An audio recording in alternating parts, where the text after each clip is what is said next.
Then a couple more looked. Stu Ungar, the two-time world champion of poker, was not unaccustomed to drawing stares in a poker room.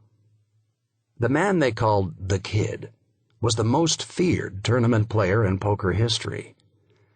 Yet here it was, the eve of the championship, and this was the first time he'd been sighted during the more than 3 weeks that poker's greatest stars had been gathered at the Horseshoe in Las Vegas for their annual shootout.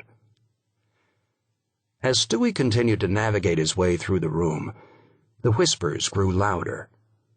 He tried to ignore the eyes that widened at the sight of him. It wasn't easy. He had once been dubbed in print the Keith Richards of poker, both for his rock star aura and for his spindly little boy body and mop-topped boyish good looks, and he had always loved the attention. But this was different. This was not the kind of attention he was used to. Starstruck awe had been replaced by morbid fascination. Those who knew him were appalled by what they saw.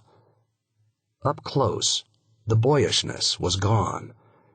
Stewie's face was sickly white, ravaged by years of hard, careless living and drug abuse. One side of his nose was collapsed from snorting too much cocaine. His skin was papery and looked as if it might rip at the slightest touch. More disturbing, in a way, was how he'd let himself go. He was unshaven. His fingernails were long and dirty.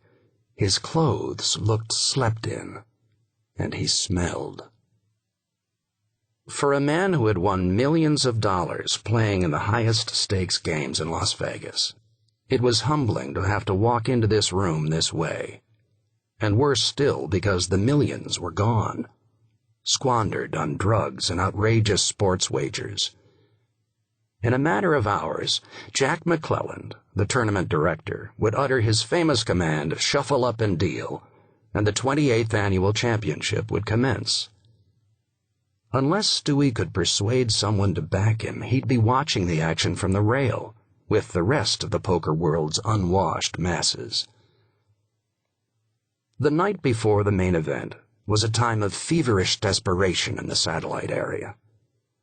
Players who hadn't yet won an entry were taking last-gasp shots at scoring a seed in an event that happened only once a year.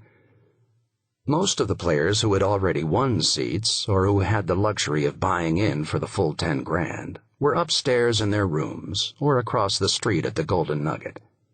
They were resting up, getting a good night's